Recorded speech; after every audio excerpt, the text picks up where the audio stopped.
Hey, Canaway. I thank you for joining me this evening. And I, of course, recognize that with our business beginning to expand internationally, it's really difficult to find a time zone that's appropriate for all. And so this will be a recorded link that can be delivered to people that is time zone appropriate for them. My topic for this evening is an important one in my estimation. I remember so many years ago when I was first brought into the business of direct selling. One thing that became evident to me is this bit of uniqueness about our business. The vast majority of recruiting calls are made by brand new people. Now, that should not be the case, by the way. A person like me who has knowledge, credibility, and proof of income should be the one who makes more recruiting calls than anyone else. I do that. Unfortunately, many people, I've taken a step further, most people in our business, as they reach increasing levels of success, forget what caused that success in the first place, and they stop to continually recruit. At any rate, the vast majority of recruiting or prospecting calls are made by brand new people. Brand new people, by definition, are not making any money yet. And so the vast majority of recruiting calls are made by someone who's not making any money, a bunch of people who are not making any money proposing to someone else that they can teach them how to make money. Now that's a little bit silly, isn't it? And so there has to be a process that removes the individual making the recruiting call from the opportunity itself.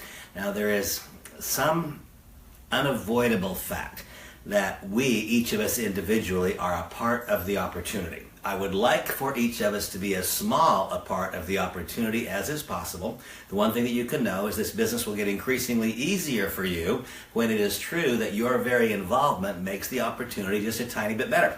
The role of a responsible sponsor is to make the opportunity just a little bit better because of his or her personal participation. In any case, I brought into the business very first by an individual who wasn't making any money. And I looked up to his sponsor who wasn't making money. And I looked up to his sponsor who wasn't making money. And I went up and I went up and I went up until I found someone who was accomplishing what I wanted to accomplish. And I then determined that I would become the very best student possible. I decided that I would learn all I could possibly learn about how to not waste time, effort, energy, and money. I determined I would learn how to be profitable and efficient, and I did. I learned that from people who showed me very specifically and exactly how to conduct myself in the business.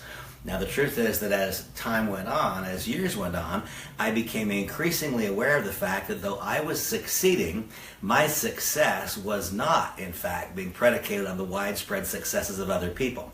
I came to acknowledge and understand at a certain point in my career that even though I was following what I've long described as a proven and predictable pattern of activities, my business was still far too dependent upon my own unique set of skills, my own personality.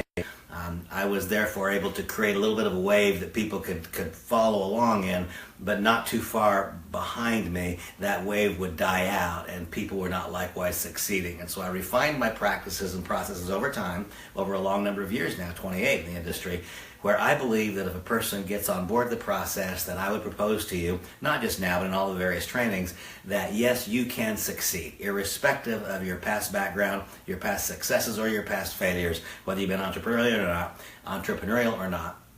I believe you can really succeed, and I believe that your successes can be based on the widespread successes of other people. Now, in the Facebook post that I sent out earlier, that I posted earlier in the day, describing tonight's content, I said that I would talk about the processes to create superior duplication, and I also indicated that I would specifically address those of you good people, well-intended people, people who in your heart of hearts believe you're doing that which is required to succeed, but have not yet been able to get the key in the lock of success. So I want to talk specifically to those of you who right now think, my gosh, how is this going to work for me? I want to address that for you during this session. And those of you who are succeeding, I would ask you to look behind you. Look behind you a few generations and find out, is your success in fact being predicated on the widespread successes of other people? And if so, keep doing exactly what you're doing. Don't change a darn thing because of this session. But if when you look back behind you, you don't see widespread duplication and large numbers of people who don't mirror your personality, and that's the key. There's a certain personality set, and I'll use as an example Damien Calais. The truth is that Damien Calais is going to succeed pretty much at whatever he does, in my opinion, just by pure force of will. right? You can take Damien and put him in a not so great direct selling company, and in my opinion he would have a far greater than average degree of success. Not so many months ago, or weeks ago, I saw that he was on a 30-day tour, a business presentation, night after night after night after night. The truth is, if you're willing to do that in Amway, you can have success. It'll take a long time, but if you're willing to do those kinds of things, you've got that force of will, that dynamic personality, and you're willing to work so hard, you can succeed any place. And by the way, this is a compliment to you, Damien. But what I really want to do is make sure that people who perhaps don't have that same strong, dominant personality, the same willingness, or perhaps life circumstance which makes possible that ability to be in some other town night after night after night after night to force the business to grow. I want people who can only make modest time commitments and whose personality type might be dramatically different to likewise be able to succeed. There came a time in the development of my career where I had to know that people of all different backgrounds, all different personality sets, all degrees of past failures and successes could have a positive experience and become profitable relatively early in their experience, and one day have no limitation to their success, or I would have lost my enthusiasm for the industry some time ago, long before I got lucky enough to find Canaway. Now, I'm highly complimentary of everyone, and as I said a few moments ago, if what you're doing is working, and if what you're doing is working for others.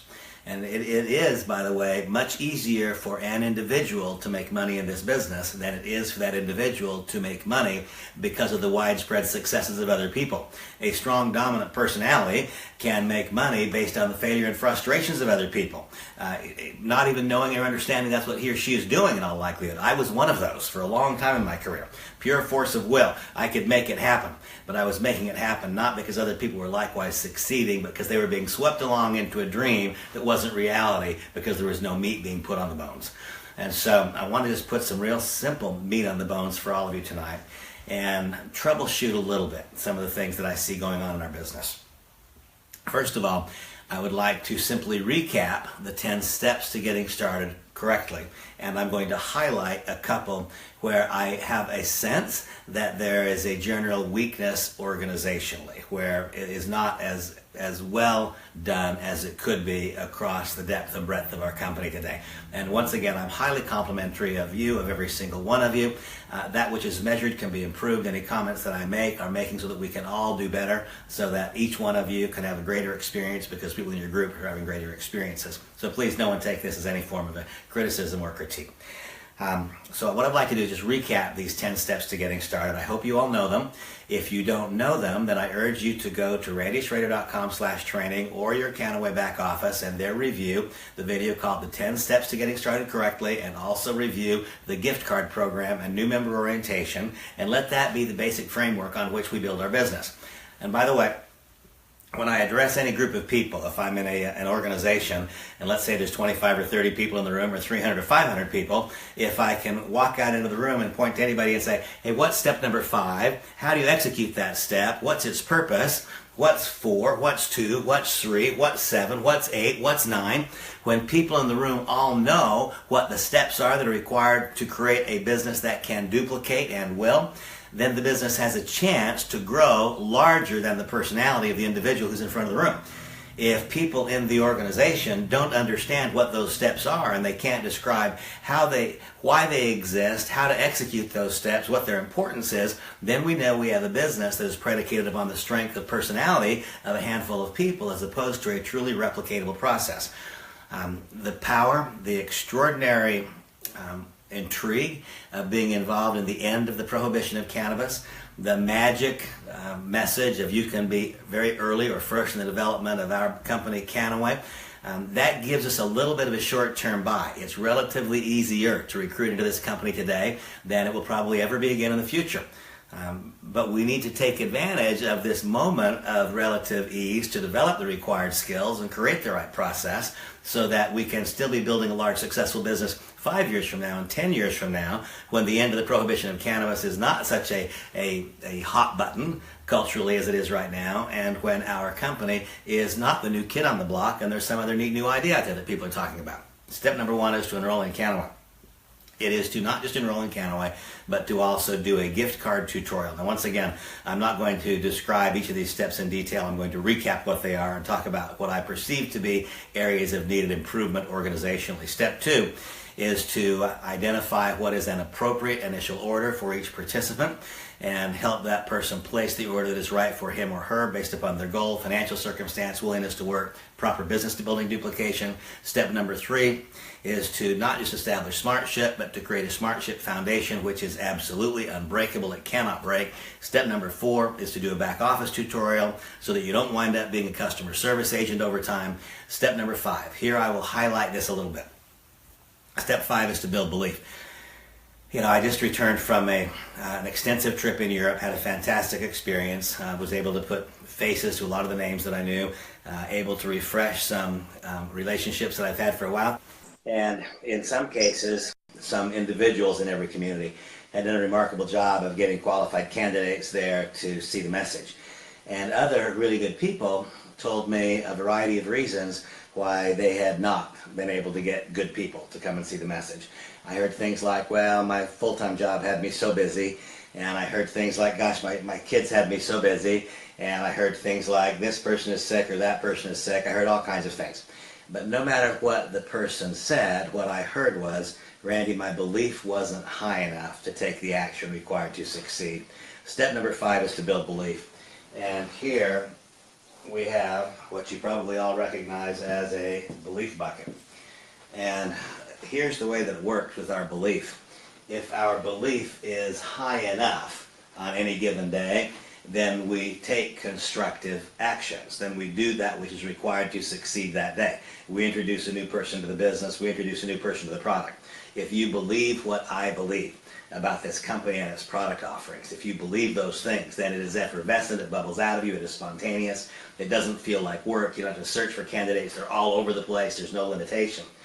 If for some reason our belief is in this gray zone, it's not high enough that we spontaneously act. If our belief is in this gray zone, then we just don't act. Just that simple, we just don't act. The day comes and goes, and the next day comes and goes, and we just don't act. If our belief falls below a critical level, then we act in a destructive way. Up here, if our belief is high enough, then we act in a positive way. If we're in this gray zone, we just don't act. If our belief falls below a certain level, then we act destructively. Then we complain. Then we put up negative Facebook posts. Then we tell other people why it won't work for them. All kinds of destructive behaviors come out of well-intended people if their belief gets too low. Now, there's a couple of important thoughts here. First, there are reasons that my belief is as high as it is. It's part of my daily disciplines. You'll see sometimes I wear a t-shirt that says DDDDBC, daily disciplines done daily, build character. I have daily disciplines as it relates to my business as well. And one of those daily disciplines is that every day I go to YouTube and I just do a quick scan. And I'll put in CBD and epilepsy, and I watch children in full-blown grand mal seizures who use cannabis products and that seizure stops. Well, that builds my belief in what I'm doing with Canaway. Sometimes I put in CBD and Parkinsonism, and I see videos, not created by our company, third party out there in the world. I see videos of people whose tremors are so bad they can't hold a cup of coffee, and they literally flatten out completely as a result of using cannabinoids. I put in CBDN, a variety of health conditions. And by the way, I'm very, very cognizant and aware of what is correct and what is incorrect in our company. I'm very aware that we don't make claims and statements that we cure, mitigate, or overcome disease. I am also aware that it is totally appropriate to rely upon the huge body of publicly available information talking about what these cannabinoids do, and to use those things to build my own belief and to make it be so effervescent, so immediately obvious to me that what I have is a gift to offer to other people, and so I see those things every day. Well, every day I add to my belief. Now, it's really important that we add to our belief every day, because if we don't add to our belief every day, I assure you our belief will quickly fall beneath that level where we act spontaneously, where it is effervescent. It will quickly be in this gray zone, and if we don't catch it pretty soon, it'll fall into that zone where we act destructively. And you say, well, why is that? Why would that be? Well, the simple illustration is if I were to put a bucket of water outside and there was no hole in the bucket, the bucket would soon be empty anyway. It would evaporate. Belief evaporates. If it's not added to every day, it evaporates. Sometimes something as simple as seeing another person's rank advancement when you did not rank advance, that can hurt your belief. It's great for them, but it's not good for me. Some things that might be on the surface positive news can feel negative to us. There are all kinds of things that cause belief to evaporate. And so unless we're doing something every single day to add to our belief, then we can know, not just think, we can know that our belief will shortly fall into the gray zone, and if we don't add to it pretty soon, it will keep going down and it will fall into the critical zone. We'll begin acting destructively. So step number 5 is to build belief. I chose to highlight this one a little bit because I wanted to specifically address those who have not yet been able to get the key in the lock of success. My challenge to you, my invitation, my assignment, if you're willing to accept it, is that you begin making a dialogue, an ongoing written dialogue, a diary, and document what you do to build your belief every day, and make a corresponding documentation of what are your constructive business building behaviors every day. The vast majority of people who are not accomplishing what they want to accomplish in the business, it can be boiled down to the fact they're not taking enough constructive action. It's not, I don't talk to people who say, my gosh, I talk to 3 prospects every day. Every day I talk to 3 prospects, and now I've been doing this for 6 months and I've enrolled nobody. Now, I want you to measure it. That which is measured can be improved, and that which is measured tells us the truth. It is so easy for my mind to tell me things that aren't true when I'm beneath this level of effervescent belief. I can convince myself that I'm acting constructively. Well, a constructive behavior is to invite someone to try one of our products. A constructive behavior is to invite someone to review information about our business. A constructive behavior is to invite someone to come to a business presentation. If my belief is not high enough, then I will not act in those ways. Talking about it to my upline, that may or may not be constructive behavior. Talking about it to my downline, that may or may not be constructive behavior. The constructive behaviors that I'm concerned with are those revenue-producing activities, which can be defined as introducing somebody to the business, introducing somebody to the product. Measure them. Measure your belief-building activities and measure your constructive business-building activities. Measure them over a 30-day period, a 60-day period, a 90-day period. It will become fairly evident to most of us in relatively short order why we're either having success or not having success on at least the surface level of recruiting new brand ambassadors and recruiting new customers. Now, there's not any, I've said a lot of times that there's no part of this message that is most important because we need to do it all correctly if we want to really succeed. But if we don't have proper belief, then we will fail to take action. And if we don't act, by definition, we can't accomplish much. So I put this very, very, very, very high on the list of priorities. Take concrete action every day to build your belief, recognizing that belief evaporates every day. I put a full bucket outside, pretty soon that bucket is empty, and if I'm not filling it every day, I can know that it will shortly fall beneath the level that is required to have this spontaneous, effervescent, constructive behavior. I'll be in the gray zone for a while. We don't stay in the gray zone very long, and by the way, some of you most well-intended, while not realizing it, are undoubtedly today engaging in destructive behaviors in the business. I see it happening every day. I see people making posts on Facebook and I read it and I say, what in the world is attractive about that? How in the world do you think somebody's going to want to go the direction you're going when this is the attitude that you're expressing in some of these simple things? Simple little mistakes that are so easy to make if we let our belief fall below a certain level. Step number 5 is to build belief. Step 6, hold on here. Step 6 is to understand that actually, step number 6 states on the video that it's to create a candidate list.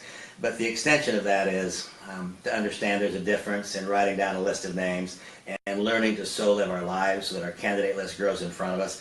We could do a weekend-long seminar on how to constructively live our lives so that our candidate list grows in front of us. That's not the purpose of this session tonight. Step number 7 is to learn how to invite. I'm pretty comfortable saying that there's not 3% of people in the Canaway Brand Ambassador Force who have listened to Mastering the Art of the Invitation 10 times. I would be very, very surprised to find out that 3% of the Brand Ambassador Distributor Force has listened to that 10 times. We will have such dramatic improvement in results. And I say that recognizing how profoundly successful we have been. Our results have been pretty darn good.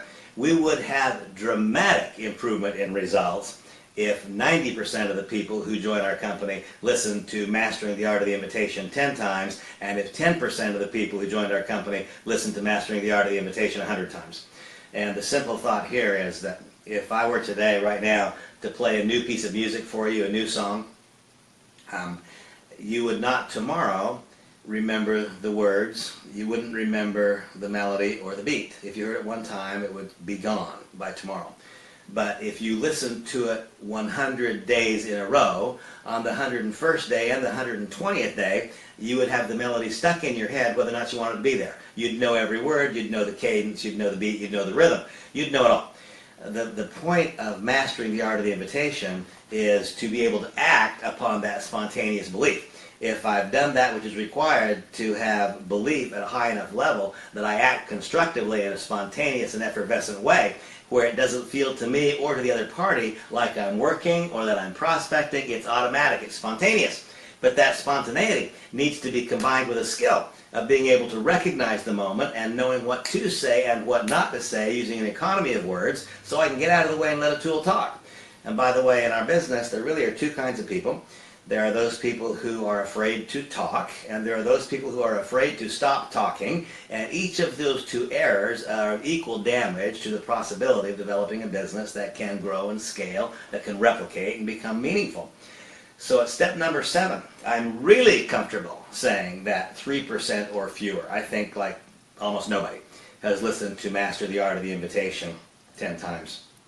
All those years ago, when I first got involved in the industry, a fellow gave me a CD, and it was an audio cassette, that's how long ago, and it was called How to Invite.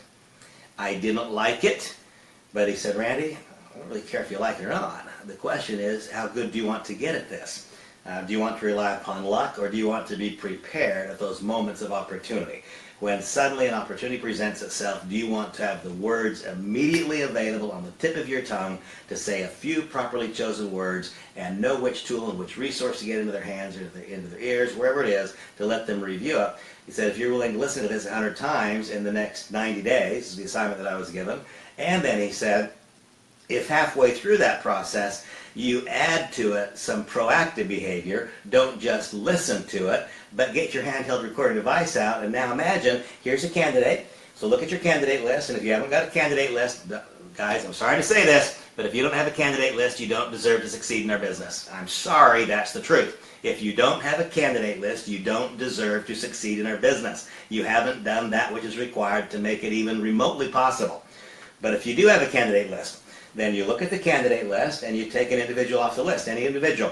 And so here is John, and John is your brother-in-law, and you know that your next interaction with John is going to be at the football game you're going to get together and watch on Sunday if the players stop boycotting the national anthem, whatever it is. You're going to get together with this individual, you're going to see them. And so now you role play the scenario. You role play it. You're going to see him, you're going to be at your mother's house, you're going to see John there, and you don't want to turn the football game, social family gathering into a business discussion. That would not be well received by anybody, but you're going to be prepared to know what to say and what not to say, a few well-chosen words to provoke some intrigue, and then to be quiet and not turn the football game into a canaway business discussion. If you do, you just lost. And so then you rehearse it. And you go down a list of 7 or 8 or 10 or 20 people, and you see what is the relationship, where you're likely to see them next, when the plan is for what the interaction is going to be. You'll have in mind what the tool is going to be that you're going to use, and now you role play it. Role play it. And if you want to role play most effectively, then don't just audio it, but audio it and video it. You know, facial expressions, body language, mannerisms. And some of you are saying, oh gosh, Randy, you're making this sound hard. I'm just telling you the truth about what's required to succeed, if you want to really succeed. If you want to really succeed, I'm telling you the truth about what's required to really succeed in substantial fashion. And remember, I talked before about the possibility of having your success be predicated on the widespread successes of other people. You see, you can learn how to succeed by just developing these few simple skills, but if people in your group are not likewise given really straightforward instruction and guidance and proper urgency on these issues, then yeah, you can succeed, but your success will not be based upon the widespread successes of others because they won't have that same background information. And I remember that when I was first taught that I should become so scripted, I was really uncomfortable with that idea, because who uses a script? So, well, an actor uses scripts, or an actress, and so maybe that means it's not real. No, all that means is that he or she is prepared. You know, Samantha and I enjoy going to the theater. We like to go to Broadway shows. And these are some of the most talented, extraordinary people. Really amazing, the talents these folks have. But ask yourself this question: would any of those people walk on stage and do their performance without having first rehearsed their lines, practice their vocals? No, they practice and practice and practice and practice. They practice, they practice, they practice. And because they practice so much, then when they're there, they take on the character, and it's real. It's real for the audience, and it's real for them. The fact that I am so very scripted does not mean it's not real. It simply means that I am prepared. In large measure, my success is tied to the amount of preparation that I have made, not just in a daily or weekly basis, but over the course of the last 28 years, to be prepared for each next moment of opportunity. When the next person is there, I am prepared for that moment. That's the reason that I'm able to recruit in such a profound and prolific way. Recruiting Samantha and I, we recruit a new brand ambassador almost every other day. And that is because of preparation. It's not because of any special skill. Now, I also want to make sure that you don't allow this preparation to get in the way of tangible business building behaviors. Don't think, well, I'm going to wait, I'm going to rehearse before I act. No, the skill to do comes from the doing. You can do enough rehearsal to make your very first invitation better than it would be if you did not rehearse. I'm not suggesting that you put off the moment, no. I'm suggesting that you act and act now, but that every day you do a little bit of this rehearsal so that you'll become increasingly more effective. If I'm talking to one actual prospect per day, but I'm role-playing 20 times per day, then that one interaction with an actual prospect every day will very shortly be much, much better than if I don't do these things. If I'm talking to 3 real-life prospects per day, and I'm talking to 10 in a simulated experience, so that I can see my body language, I can see my mannerisms. Boy, I can learn so much about myself if I do that. And you know, so many years ago, once I decided that I was going to get really good at it, I decided to take it to the highest level that I could. Now, each of you get to decide how good do you want to become at this particular craft. You can do really well financially without getting all that good. That's the truth. If your belief is high enough that you act spontaneously, you can get pretty financially successful. But if you want to have a breakthrough financial experience, if you want to accomplish something you've not yet dared dream of perhaps, and if you want to know that success is being predicated on the widespread successes of other people, then it becomes more and more important that we have this framework being put in place. And so once again, I'm thrilled with all that's going on right now in Counterway, but this framework that I'm describing to you is not being put in place organizationally and structurally. So, to those of you who today are not able to get the key in the lock of success, then just step back and say, okay, I get it. There are some who are able to succeed because of their particular set of personality traits, maybe because of their past background. There are some who are able to succeed without having this structure. But if my set of personality characteristics and my past background and experiences don't make it such that I can succeed without this structure, no problem. Randy's now telling me what the structure is that I must put in place so that I can myself get the key in the lock of success. And I want you to know there's absolutely no limitation to what you can accomplish if you choose to develop skills in these various ways. The next, so step number 7 is to not just learn how to invite, but to master the art of the invitation. And my belief is this, that if you were to decide today that you're going to master the art of the invitation, about 1 year from now, you'll be able to claim mastery of that particular task. That's about how long it'll take. It'll take you about a year to have mastery over that task. A year from now, that which today seems so very, very difficult will become almost automatic. It'll be routine. And once you own that skill, you'll always own it. Now, it's true that if we don't go to the gym, our muscles atrophy. If we don't use our skills, they will atrophy to a degree, but they'll always be there. They'll always be there, and we can then bring them back up to whatever level of sharpness we want when we decide we're ready to embark again on an aggressive area of personal recruiting or teaching, coaching, and training others. Step number 8 is to learn to present the business in a fashion that can and does duplicate. I'm going to come back around to that in a minute. Step number 9 is to learn how to effectively do new member orientations. It is my belief, I don't like the word fear, but it is my belief that only a relatively small percentage of people who are joining the Canaway Brand Ambassador Force today, this week, last month, had a well-trained, responsible sponsor who then did an effective and correct new member orientation. I believe that it's only a small percentage of people who are having that experience. Now, the magnitude of the message of the ending of the prohibition of cannabis, the magnitude of the message, you can be first in Canaway, is allowing us to experience growth that is so profound that I believe that profound growth is hiding the fact that we have only a very small percentage of people who join the company that are going through correct and proper new member orientations. That also explains why we have some really, really good, really super well-intended people who are willing to do that which is required to succeed, but they've not been shown, in some instances at least, exactly what this path is. And so I'm trying to clean that up for you right now. And by the way, once again, not meant to be a criticism of anyone or anything. If I'm criticizing anyone, I'm criticizing me, because I've not done a good job of teaching this to enough of you so that it can repeat itself over and over. Step number 9 is to learn how to do effective and universal new member orientations. And by the way, this becomes increasingly important as we now become a multinational company. Last week, as I was in Europe, I had many of you contact me and say you had a prospect that you wanted to come to a European meeting. But I heard again and again, and who there is going to teach them? Well, folks, if everyone who joins the business is being given a proper new member orientation, if every person who joins the business is taught what these 10 steps are, then they seamlessly fold themselves into whatever is going on in the marketplace. But if they're simply being brought into the business and then we anticipate that somebody somewhere you've never met is going to fully embrace them and teach them and coach them and train them, that's probably not especially realistic. If, however, when they're brought into the business, they're given a correct process to follow, then they immediately and seamlessly just blend themselves into all that is going on, and they don't need a whole lot of personal interaction from whomever happens to be the cross-line leader in the market. Now, don't misunderstand. I'm not suggesting that all cross-line leaders should not be opening their arms and embracing and welcoming. Of course they should. But just imagine yourself, if you're building the business over in Germany, and you're just barely getting started, and you get 15 phone calls from people who've got one guy in America they want to send over to them, and that guy knows absolutely nothing, then you can see the burden that is placed upon them. The role of a responsible sponsor is for you to make sure that every person who joins your business is given a correct new member orientation. They learn what is step 1, 2, 3, 4, 5, 6, 7, 8, 9, and 10. They learn how to execute it because you taught them.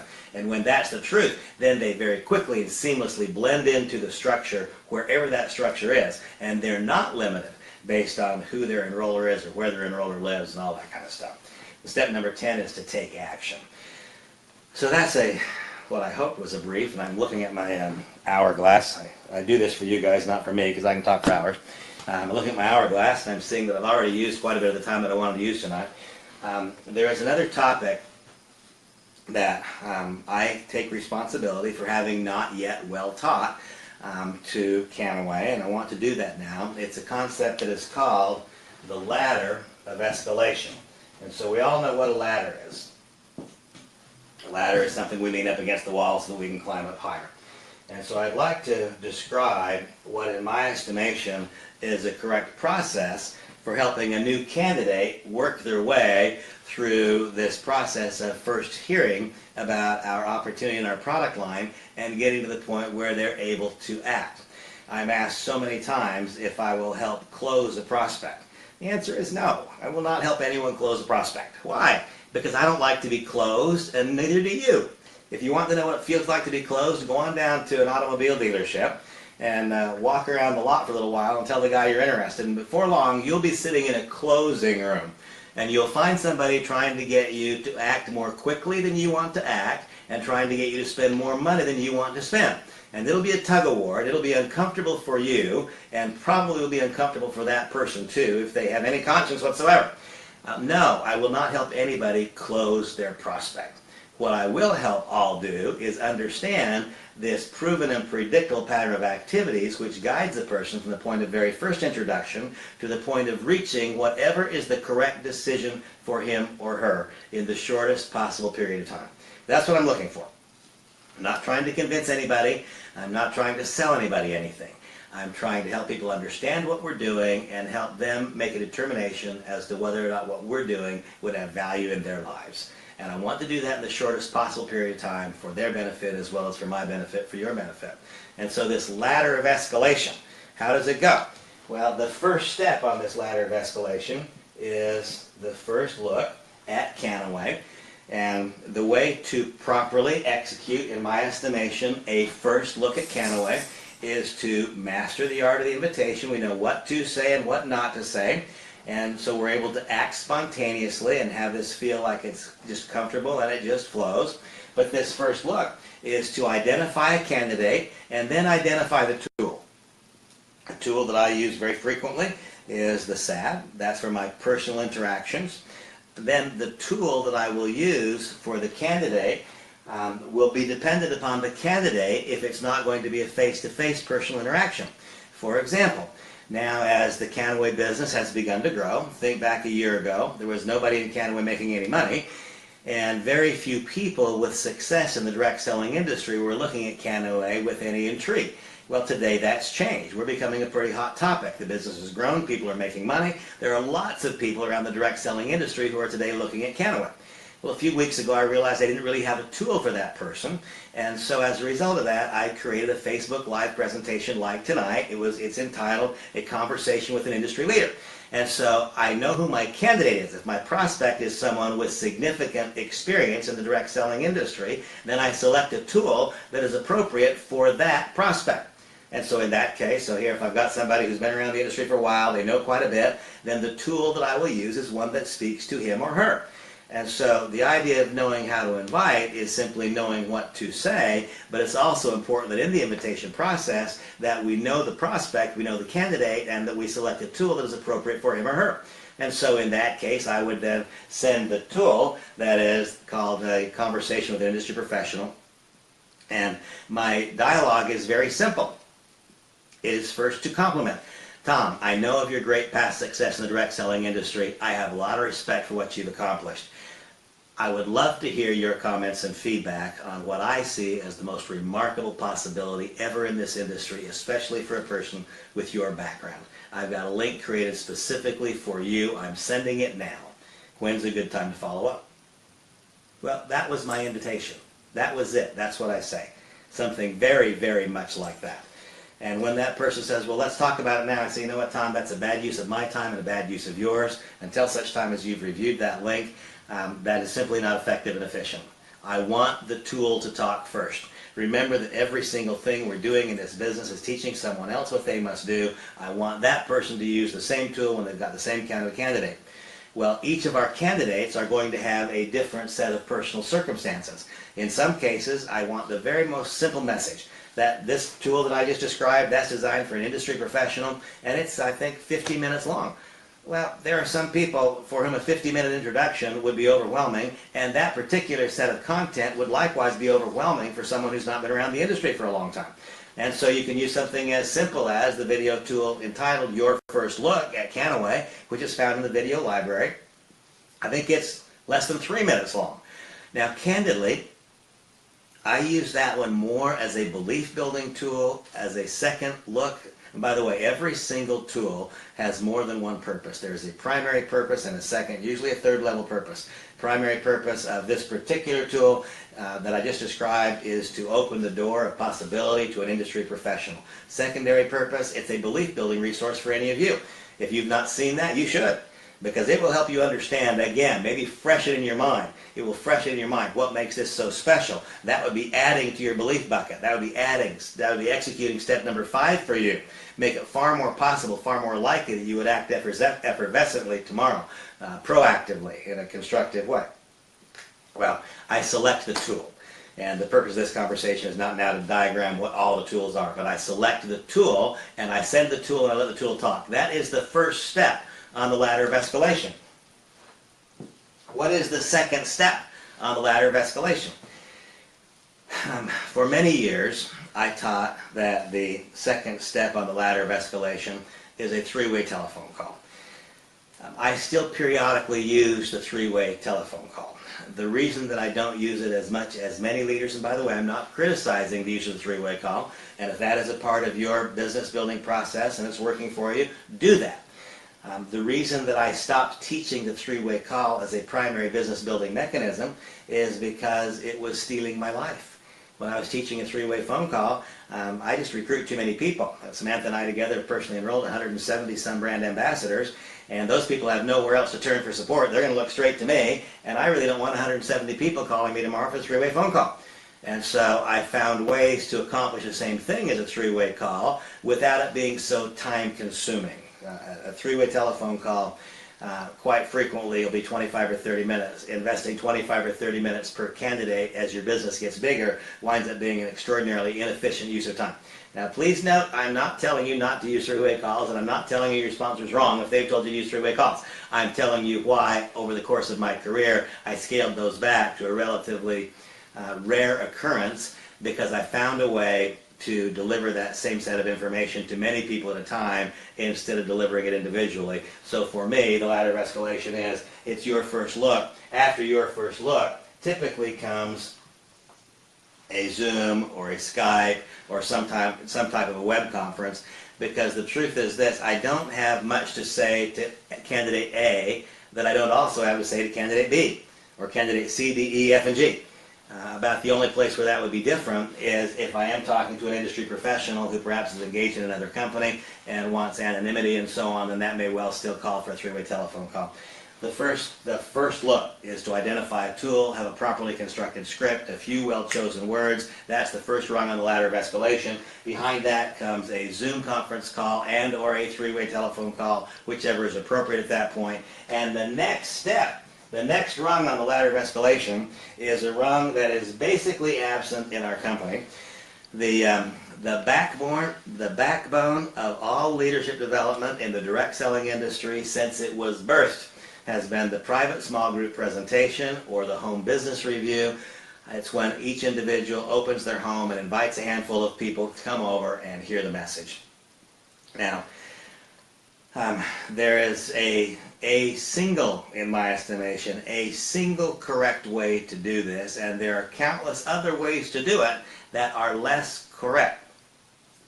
When each new person who joins our business invites, if they are utilizing step number one, the first rung on the ladder of escalation, utilizing a tool to let a tool talk, they're then gathering people together into a web conference room and or doing three-way telephone calls.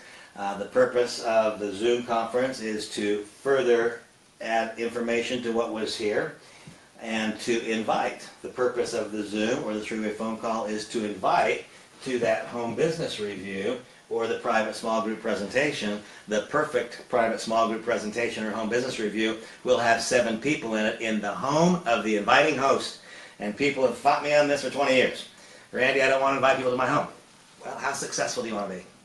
That's the question. You get to choose how many of these things you want to do. You can opt in or opt out. If you would like for your outcome over the course of the next 20 years to mirror my outcome over the past 20 years, then get yourself as close as you possibly can to this process, because this is the process that works. Over the course of my career, I have likewise done some things sometimes I didn't especially want to do, but I did them because they were what was most likely to create the greatest outcome for me and for other people over time. And so the home business review, by the way, in your Canaway back office, you will find one video that is called Home Business Review Basics. You'll find another that is called Home Business Review Format.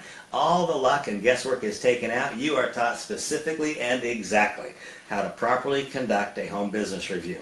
You are taught how to avoid common mistakes. And by the way, in my opinion, there are no new mistakes. There are new people making old mistakes, and there are old people making old mistakes. One of the keys to success is to simply limit the number of old mistakes that we make and that other people make. Therefore, we can build upon this positive cascading of good experiences. Okay, the private small group presentation, the home business review. Now, why doesn't it work the same if I'm willing to open my home every week and I invite everybody to bring their guests? Well, just think about that for a second. If you are a new member and you open your home and invite a handful of candidates over, then the brand ambassador to guest ratio will be you, one brand ambassador. Maybe your sponsor or member of your upline is there in person, or they're calling in on a Zoom conference or something. And so it's one brand ambassador, maybe two, and 5 or 6 or 7 guests. That's about what it'll be over and over and over again. That's a proper ratio. That's the way it should look. When instead I open my home and I say, all you distributors, you brand ambassadors, you can bring who you want, then what I have instead is brand ambassadors who will show up week after week without a guest, and I'll have a few brand ambassadors who bring a guest, and so now I've got a brand ambassador to candidate ratio of 3 or 4 to 1 brand ambassador versus candidate, and that is simply not a good way to build the business. That is reverse leverage instead of positive leverage, but there are more problems. If I open my home and I invite a handful of guests over, then I took ownership. It's where people develop the ability to become leaders. If you are simply sitting in the audience forever, folks, I promise you, your ultimate outcome will be limited. You say, wait a minute, Randy, that scares me. It won't scare you. It won't scare you. If you invited a handful of friends over to your house, you could invite a handful of friends over for some other function. It's not scary. It's not. It could be scary to stand in front of a room of 20 or 40 or 60 or 500 that you don't know, but inviting a handful of friends over to your house that love you and pushing play on a couple of videos, that's not scary. That's not scary if you have the proper belief. If your belief is not high enough, then yeah, it can be scary. But if your belief is high enough, that's not scary. That's in fact something we're excited about. And so the first reason for the home business review is it requires each next participant to take ownership of the business. It's where he or she begins to develop. It's where they begin to emerge. And now, what is the next step? So here, I had my very first look. That very first look was a bit of technology. Then I had a somewhat more personal interaction. It was a 3-way telephone call, or maybe it was a Zoom conference call. And now I come together and I meet in somebody's home.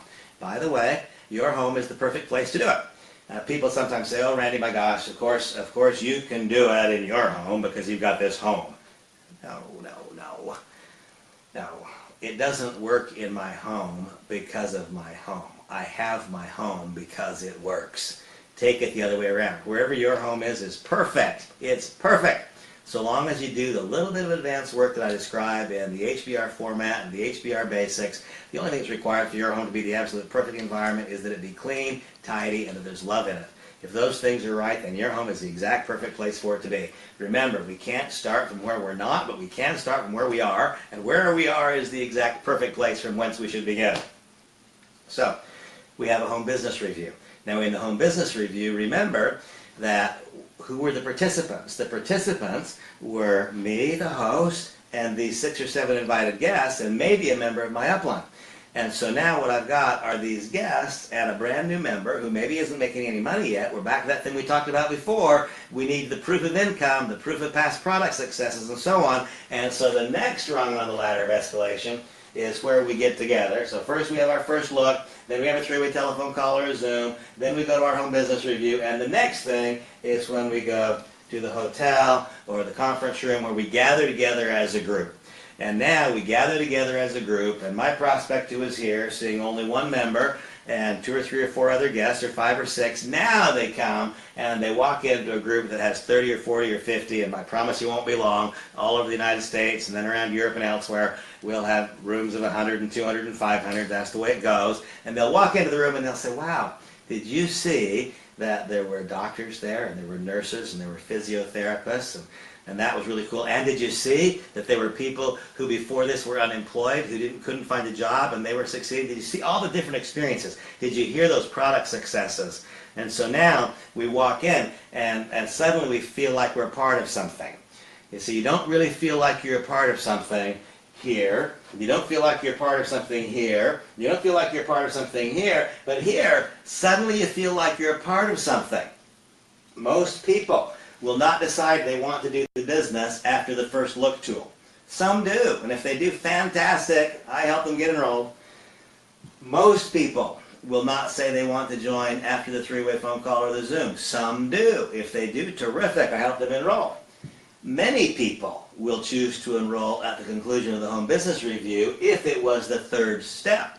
If these 2 were eliminated, then they will not enroll. If this and this, many people will enroll here. And almost everyone who has gone through this, and then comes to this larger gathering, almost everyone will enroll here. Almost everyone. And so what is then the next step? The next step are the major events, what I call the major empowering events. We have a major empowering event coming up in Denver. In fact, in between that major empowering event, we have the regional events or our red carpet functions. And up here we've got the major empowering events. But if a person has the proper first look experience, if they then have the proper second step, if they participate in a home business review, if they then come and see the community, if they do this, if they do this, well, along the way, they're getting closer and closer. You never have to feel like you have to close. You never have to feel that way, because all we're doing is helping a person see all that they need to see, and each will act based on their own circumstances. Now, once a person has enrolled, the same pattern of activities continues, except now everything after the point of enrollment becomes belief building. And by the way, it could be here or here. Somewhere along the way, the person says, yes, I want to enroll, or they say, I need to know how the business works, one or the other. The new member orientation is a rung on the ladder, but we don't know for sure which rung. That's one movable rung. Because if a person says they want to join after the home business review, well, then the new member orientation is the next rung. If they say they want to enroll after this hotel presentation, then the new member orientation is the next rung. Oftentimes, for me, the new member orientation comes in advance of the enrollment. Why? Because I remember so many years ago, I went to that first presentation, and it felt good. I wanted to do it, but all I'd heard discussion of is what it is, what it is, what it is, what it is. I'd heard almost no discussion about how to do it, and it was not actionable for me until I understood the proven and predictable pattern of activities. And so at whatever point the person indicates, yeah, this sounds good, what do I do? That's the point where the new member orientation comes in. See, the new member orientation is not reserved until a person says yes. Most frequently for me, I do a new member orientation as part of the process of helping a person arrive at what I call his or her point of logical conclusion. Notice I said I'm helping each person arrive at his or her point of logical conclusion. I'm not closing anybody anytime ever. That doesn't feel good to me. It doesn't feel good to them. If I made the mistake of closing somebody, I can count on them doing a sum total of nothing. If instead of me trying to convince people to do what I want, if I discover what they want and then show them a logical path to accomplish what they want, then we can both be happy with that series of interactions. So this discussion tonight was designed to do a couple of things. It was designed to help you troubleshoot. And by the way, if I add 4 plus 4 and I get 9, and then I add 9 plus 7 and I get 16, and 16 plus 9 is 25. At what point, as I continue this progression, will it ever be right? The answer is it will never be right until I go back up here and correct the error. It will never be right. No matter how many right things I do below the error, until I go back and correct the error and realize that 4 plus 4 is 8, until I correct the error, it will never be right. And so what I encourage you to do, when I said it would be a little bit of a troubleshooting session as well, I encourage you to again review the 10 steps to getting started correctly, and I said at the outset, review the gift card program and new member orientation. And as you go through it, look not at those things that you seem to be doing well, but look for any area of divergence. Look for any area of divergence. And if there's an area of divergence and your business is not growing the way that you would like, if you're not getting proper duplication, if people in your organization are not likewise growing and making money, then realize, okay, I got to go back to what I didn't do correctly, and I need to fix that mistake. For example, if I did not fully embrace SmartShip, and I've not been talking about that and teaching it at the beginning, I've got to go back. I've got to go back, and I've got to correct that. Because until I correct it, it'll never be right. If when I joined the business, I did not place what was for me an appropriate initial order, then the result is that today my duplication is also not at an appropriate level, and so I've got no volume flowing through my business and I'm making no money. Well, I've got to go back and correct that. If any step of the way I find that I made an error, unless I go back and correct the error, it will never get correct going forward. And so, from a troubleshooting standpoint, go back and review the 10 steps to getting started correctly, review the gift card program and new member orientation, And then please, please, please, please, please, if you are not yet achieving success, if it's not happening for you yet, then I encourage you to create this ladder of escalation. Make sure that your belief is high enough. If your belief is not high enough, nothing else I say will make any difference. Make sure your belief is high enough. Do whatever you need to do to add to that belief. And then remember to add to your belief every day, because only if you add to your belief will all the rest of this make any difference. Make sure you do that. Listen to Mastering the Art of the Invitation 100 times in the next 90 days. If you take these simple assignments, if any of you don't succeed, it will only be because you did not accept these assignments and act upon them. 100% of people who accept these assignments and act upon them, who actually journal it, write it down, measure it, 100% of people who take these actions will find success. And behind those first preliminary successes come unlimited future successes. Engage yourself in this ladder of escalation, as that's called. The first step, the second, the third, the fourth rung on the ladder of escalation. Engage in this proven and predictable 10-step pattern. Lay it over the top of the ladder of escalation. Make sure that you've got a proper belief. Make sure you develop the skill of learning how to invite. Learn how to successfully and effectively conduct presentations in your home. Learn how to integrate this process in a group. When we lay these proven direct selling fundamentals over the top of the magic of participating in the end of the prohibition of cannabis, we lay that over the top of the incredible message of you get to be part of the foundation of Canaway, a company that I believe will be one of the most significant direct selling companies ever. I believe that. And I am working very, very hard to make that the case. I'm not just believing it and observing what others are doing. I invite you to join me in making that which we propose become a reality as a result of our own effectiveness. So all that being said, I know it's late at night. Thank you for spending time with me. I want you to have nothing but the greatest experience in Canaway and in life. So God bless you. Have a beautiful evening. Bye.